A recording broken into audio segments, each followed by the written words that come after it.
Hi, my name is Amber Monson, and I'm the owner and founder of Sky Gym. We specialize in aerial dance as a form of performance and fitness. I got into aerial when I was 23, and I was just doing it as part of an active lifestyle. I didn't have a background in circus. I actually had never even heard of aerial before, and I saw an underground performance in New York City under the Brooklyn Bridge, and it was some off-duty Cirque du Soleil performers, and I literally got chills the first time I saw it, and I was like, this is my life, this is what I was meant to do.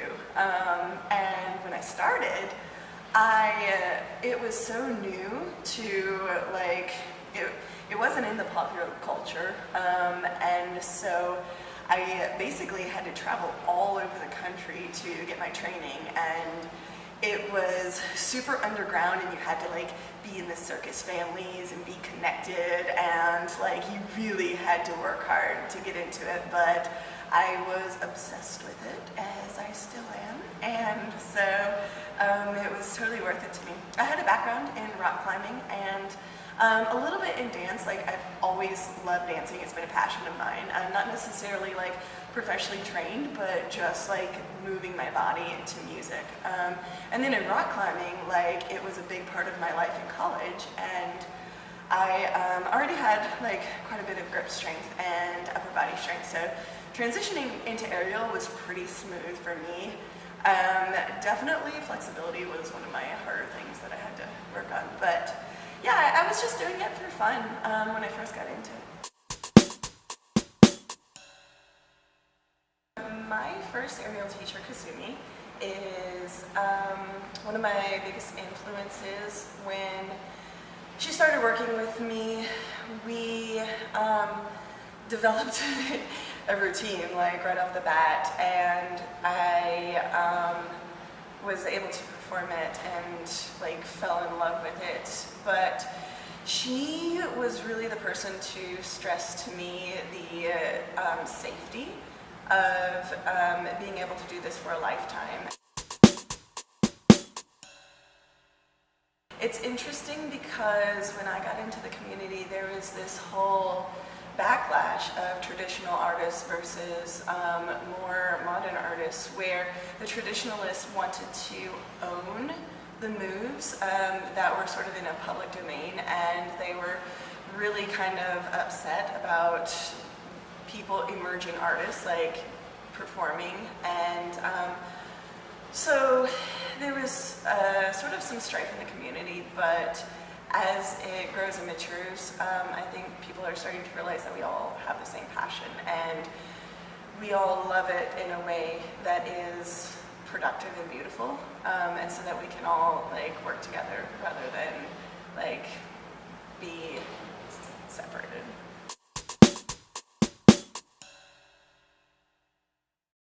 I had a real job and was working in the corporate world and 9 to 5, all of that fun stuff, and doing aerial sort of as my passion and as my escape. And then I started performing aerial, and I was one of the only performers because I was one of the only people in Atlanta that knew how to do this. So I started doing more and more performances, and people would come up to me all the time after my shows and be like, how did you learn this? I didn't even know this was a thing. How do you get into it? And so I started wondering if I could turn my passion and my obsession into my actual career.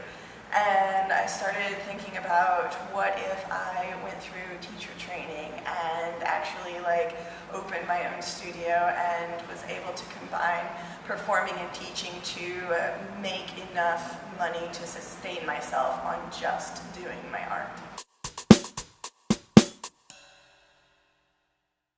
When I started teaching, it was still really unknown, and I had to travel all over the country to get my teacher training, and then when I brought it back to Atlanta, it was all about letting people know that this was something that, number one, they could learn, and number two, that they would be safe learning, because it's such an intimidating sport and it's so new that nobody felt comfortable doing it. So we started by renting out space in climbing gyms that already had mats and that already had rigging, and super small classes, and just teaching here and there, and the word of mouth kind of grew, and we saved up enough money and we built up enough of a population base to be able to move into our own studio in 2012, and we specialize in aerial fabrics, and so we have one of the hugest class offerings in all of the country for aerial fabrics, and we have a very specialized curriculum that allows people to learn progressively and quickly and really focused. Some of the hardest things for me getting started was that I loved doing aerial work, but I didn't have a background in business. So I would say doing aerial is only about 20% of my actual job. The rest of it is what everybody else has to deal with: legal issues and accounting and admin and IT and all of the human resources and all that goes into the business end of it. And I decided to open my own business, and without a partner, so it was just me doing it, and I really had to seek out mentors in the business world to teach me how to navigate the business end of it, because as an artist, we don't necessarily want or are good at focusing on the groundwork and nitty-gritty. We want to be up in the clouds and inspiring and really making art, but at the end of the day you can't make art without the other end of it. So that was definitely the hardest part for me about starting my own business.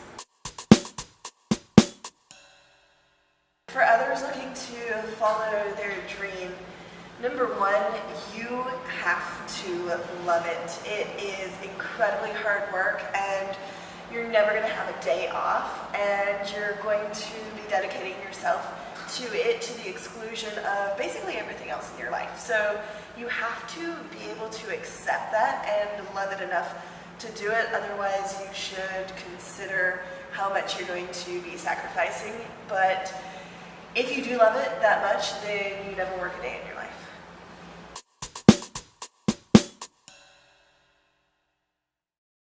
We have all kinds of awesome events coming up.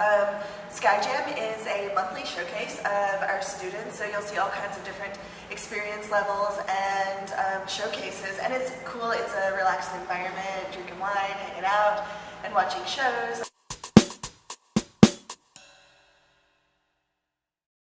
We're hosting a Costa Rican aerial retreat, and it is an amazing retreat. You wake up and drink organic coffee in the rainforest looking down over the ocean, and you train aerial for 3 hours and then hit up the beach and then go to yoga. And it's an incredible way to deepen your aerial practice, but also to tune in to yourself and to the rhythms of the nature. And it's an incredible place, and it draws incredible people as well. So I want to thank the aerial and circus community for welcoming us and really encouraging us to be able to offer aerial in Atlanta. And a big shout out to #OurAtlanta for filming this.